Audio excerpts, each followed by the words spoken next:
Hey guys, my name is Alexandra Valentine and you're welcome to my YouTube channel. Here we'll post all things sewing tutorials, sewing hacks and whatnot. So if this is something you're interested in, kindly give this video a huge thumbs up and also hit on the subscribe button to join the family. In our last video, we went ahead to draft and cut the patterns of this particular gown. So in today's video, we are going to be going about the sewing part. The link of the first video I'm going to leave in the description box, so you want to go and watch it and then get yourself updated as to how we got here. So now I've gone ahead to cut out the fabric and the lining using the pattern paper, and also cut out the foam pad that I'll be using to pad the bustier area. So I just cut out the same shape for each pattern or each fabric. Okay, now for the center front, I also cut out a foam pad for it to pad the bustier area. And what I'm just going to be doing is to make sure that the foam pad starting from the chest line and ending at the under bust, okay, just like this. And because of that V neckline, you have to create like a very deep sweetheart for it so that it does not interfere with the neckline. Okay, then we'll just go over to the sewing machine now to stitch it down to hold it in place. And we'll also stitch the foam pad on the side front of the fabric, okay, on this part. So you want to make sure that it's also starting from the chest line and it's going to end at the under bust, just like this. You can see all that space at the armhole area. If it gets all the way to the armhole area, it's just going to interfere the armhole when you are joining your sleeve, so you do not want that. So you try to avoid that from the early stages. So we'll just go over now, stitch this down and then come back to continue. So I've gone over to the sewing machine now and I have stitched the foam pad to the bustier area, and this is what it's looking like. Okay, and this is what the inside too is also looking like. Now what we'll just go ahead now to do is to just join both the center front and the side front together. To join these pieces together now, we will start stitching from the waist area all the way to the armhole area. And when stitching, you want to make sure to stitch from the down, get to this under bust, and then try to fold in the fabric or manipulate the fabric in a way that you just stitch only the edges and the curve does not it does not really lose its form or its curve. Okay, so then you do the same thing to the other side, and I'll just do all that off camera, come back and show you guys what I've done. So this is what I got, and I've also gone ahead to also stitch the lining part of this fabric. Okay, so this is what it's looking like. You can see the bustier area is looking very nice and it did not lose its shape. If you use that technique I just said earlier, you are going to get the same results. You will then go ahead now to just bring the lining piece on top of it like this. Make sure that the two right side is facing each other, and then you just go ahead to the sewing machine and join the necklines together. Okay, starting from the shoulder area all the way down to the v-neck. So keep this aside now and work on the back. Now the back, I've also gone ahead to cut the lining piece for it. Okay, so what we'll just be doing is to make sure that the lining is on top of the right side of the fabric, and then we'll just go ahead, stitch the neck area and the zip area with just half of an inch, and then come back and show you guys.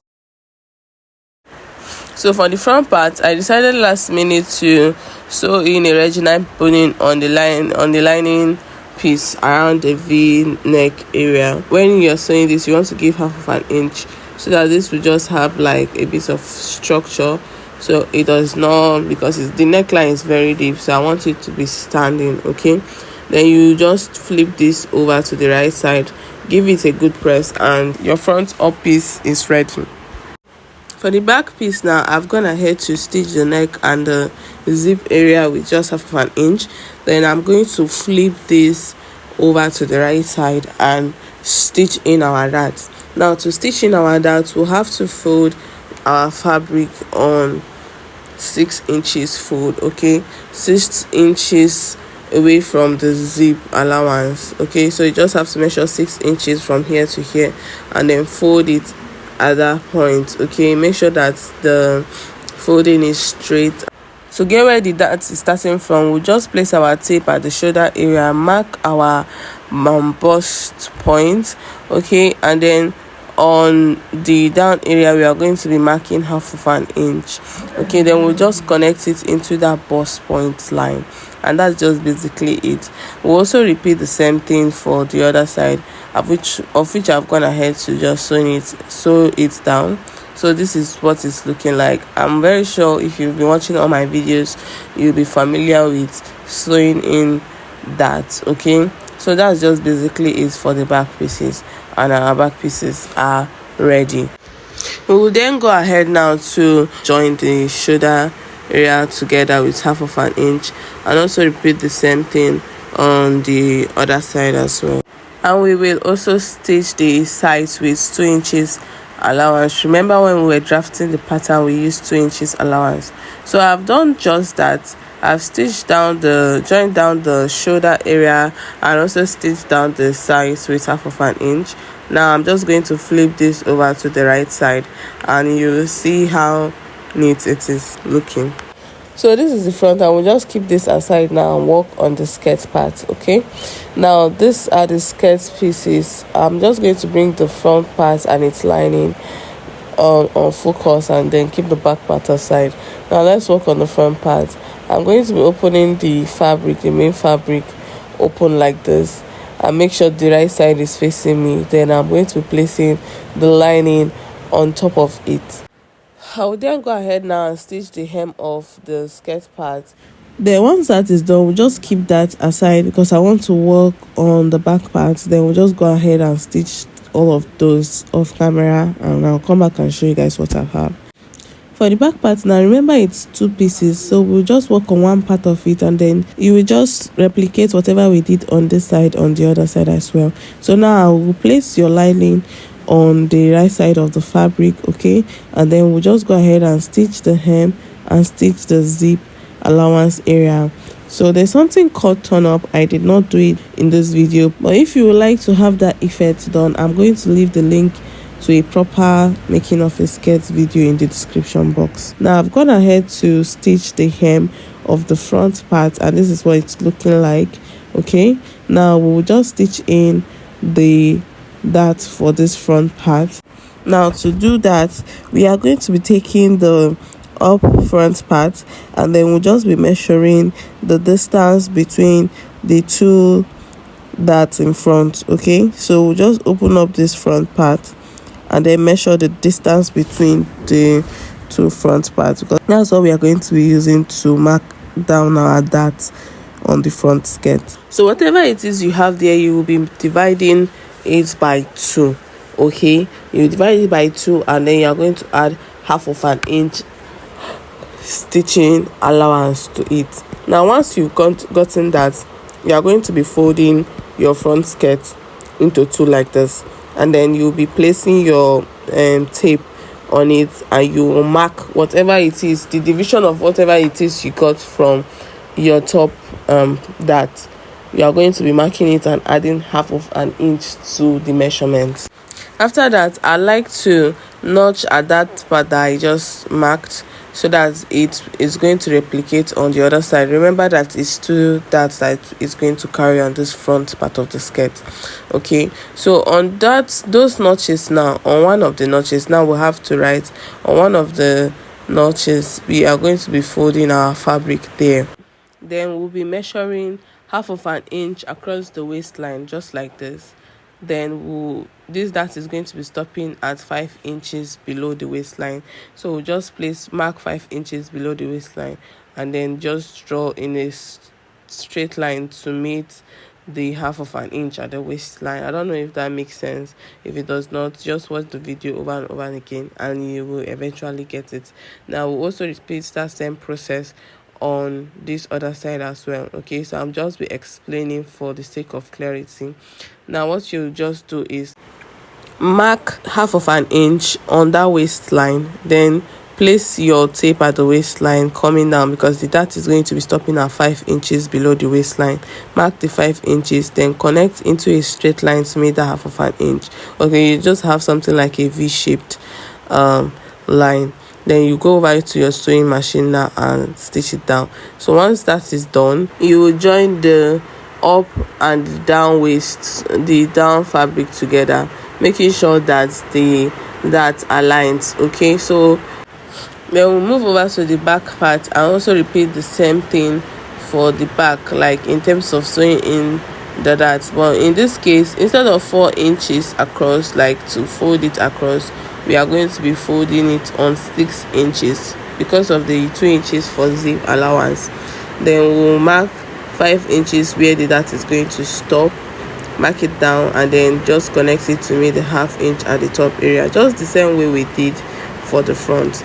If once that is done, we will then join the front, the up and down pieces of the back.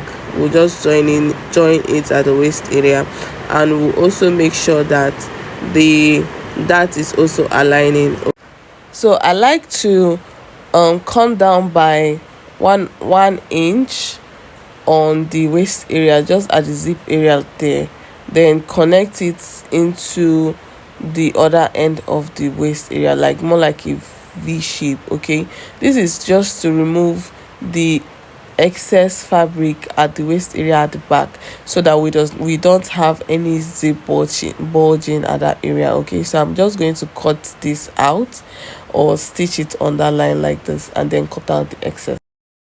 So after all the whole joining, this is what it looks like, both the front and the back. Okay, so that's just basically it. Now we'll just go ahead now to stitch down the side with 2 inches, like all the way.